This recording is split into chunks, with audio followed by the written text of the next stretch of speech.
मेरे प्यारे धम बंधुओं, आप सबको नमो बुद्धाय। आज का जो विषय है बहुत ही महत्वपूर्ण है। एक युवक एक ऐसे लड़के के बारे में है जो बहुत ही धनी परिवार से ताल्लुकात रखता है और जिसका नाम यश है। तो आइए हम सुनते हैं कि यश कितना अरुचिपूर्ण जीवन है और कितना घृणास्पद ये जीवन भरा पड़ा है। तो बुद्ध हमेशा की तरह नित्य नियम था कि वह तड़के उठ जाते थे और बैठकर ध्यान साधना करते। उसके बाद वन के वृक्षों के बीच भ्रमण करते समय चलित ध्यान किया करते थे। और एक दिन की बात है, वह युवक यश नाम का जो व्यक्ति है,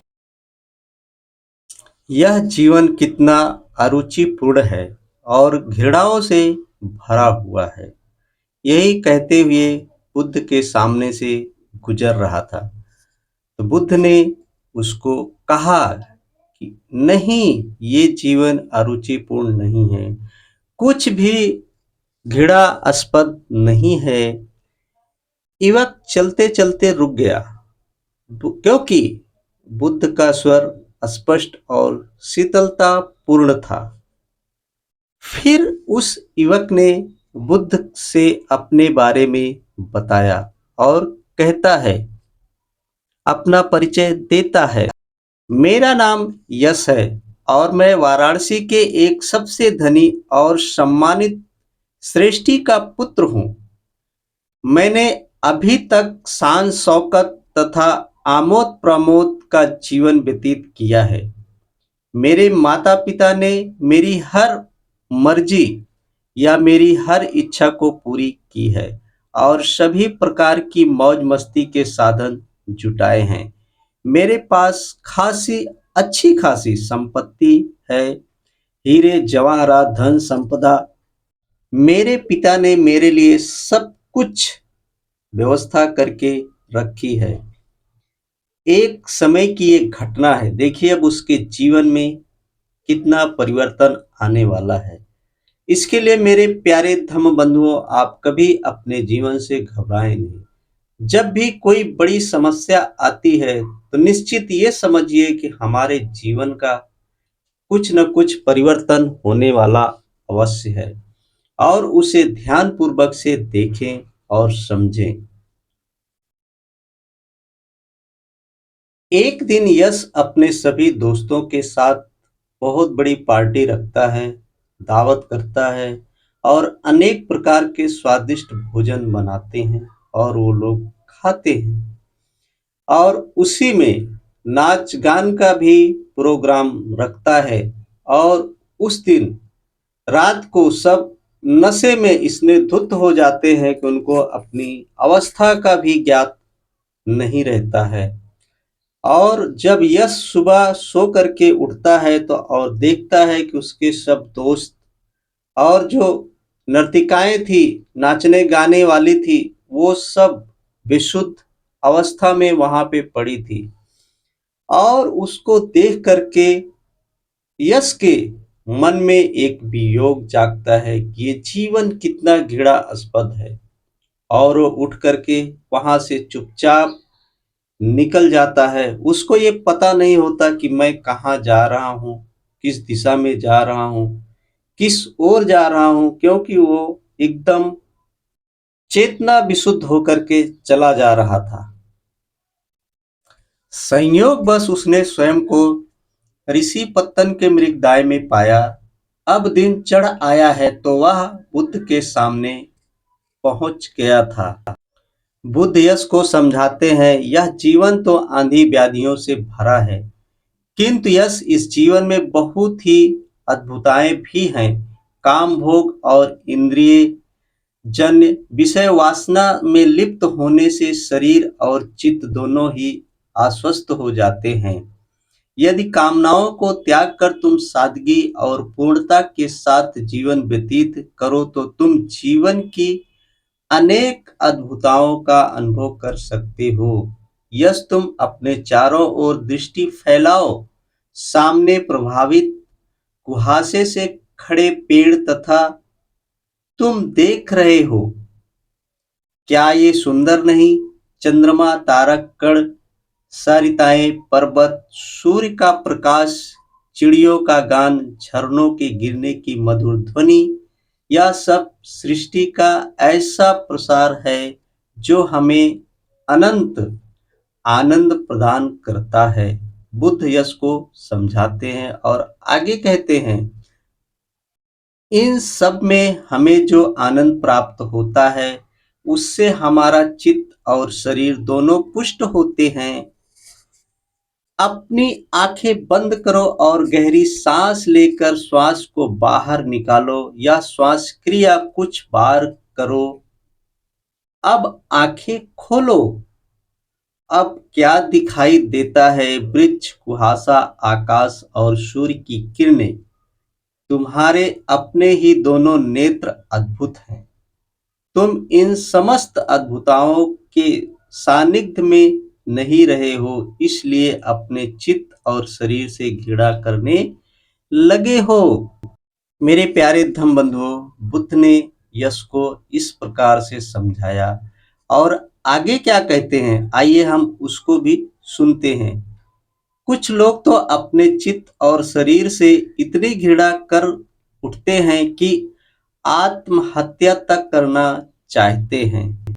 मेरे प्यारे धम्म बंधुओं, आप आज के इस जीवन में अनेक प्रकार की ऐसी घटनाओं को होते हुए सुनते भी होंगे कि उसने ऐसा कर लिया, उसने ऐसा कर लिया, क्योंकि उनकी मनोस्थिति ठीक ना होने के कारण।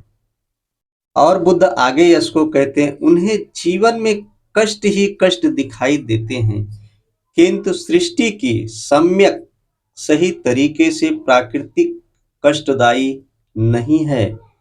कष्ट तो हमारी जीवन पद्धति और जीवन विषयांक भ्रांत धारणाओं का परिणाम होते हैं। मेरे प्यारे धम्म बंधुओं, यदि जीवन में उथल पुथल मचती है तो हम उन भ्रांतियों का शिकार हो जाते हैं और उनकी घटती हुई घटनाओं को समझ नहीं पाते और अपने जीवन का अंत कर लेते हैं। और यस बुद्ध की बातों को सुन करके इतना प्रसन्नित होता है जैसे उसके हृदय पर शीतलता की ओस की बूंदें आकर के गिरी हों। प्रसन्नता से अभिभूत होकर वह बुद्ध के चरणों में गिर पड़ा और उनसे अनुरोध किया कि मुझे अपना शिष्य बना लीजिए। बुद्ध यश को उठाते हैं और अपने पास बिठाते हैं और कहते हैं कि देखिए, ये हम लोगों का जीवन कैसा है। बुद्ध यश को बताते हैं, भिक्षु को अत्यंत सादगी और विनम्रता युक्त जीवन व्यतीत करना होता है। उसके पास धन नहीं होता, उसे घास फूस की झोपड़ी में या वृक्ष के नीचे सोना होता है। उसे भिक्षा मांगकर अन्ना आदि इकट्ठा करके वही से अपना जीवन यापन करना पड़ता है। दिन में एक बार ही भोजन करना पड़ता है। यश कहता है कि मैं ऐसा जीवन व्यतीत करने पर प्रसन्न होऊंगा। तो बुद्ध आगे कहते हैं, भिक्षु को अपना चित्त और शरीर मुक्ति की प्राप्ति में लगाना होता है, जिसे वह अपनी और समाज की सहायता कर सके। लोगों को कष्ट से मुक्ति दिलाने में सहायक होने की दिशा में ही उसके सारे प्रयास केंद्रित होते हैं। हे यश, क्या तुम ऐसा वचन मुझे देते हो? यश कहता है, जी गुरुदेव, मैं ऐसे मार्ग का अनुसरण करने के लिए तैयार हूं। जब यश सारी बातों से तैयार हो जाता है तो बुद्ध उसे अपने जीवनचर्या के बारे में बताते हैं और उसको पंचशील की शिक्षा देने के लिए कौंडिन्य को कहते हैं। तो कौंडिन्य जो है यश को पंचशील की शिक्षा देता है और कहता है कि इनका पालन करते रहना। निश्चित ही तुम्हारे जीवन में ऐसी सूर्य का उदय होगा जिससे तुम्हें शांति प्राप्त होगी। कौंडिन्य कहते हैं कि प्राणी हिंसा मत करना और आगे कहते हैं कि चोरी मत करना और आगे कहते हैं कि अन्य लोगों के अधिकारों और मान्यताओं का उल्लंघन नहीं करना और अपने जीवन पर्यंत व्यभिचार मत करना।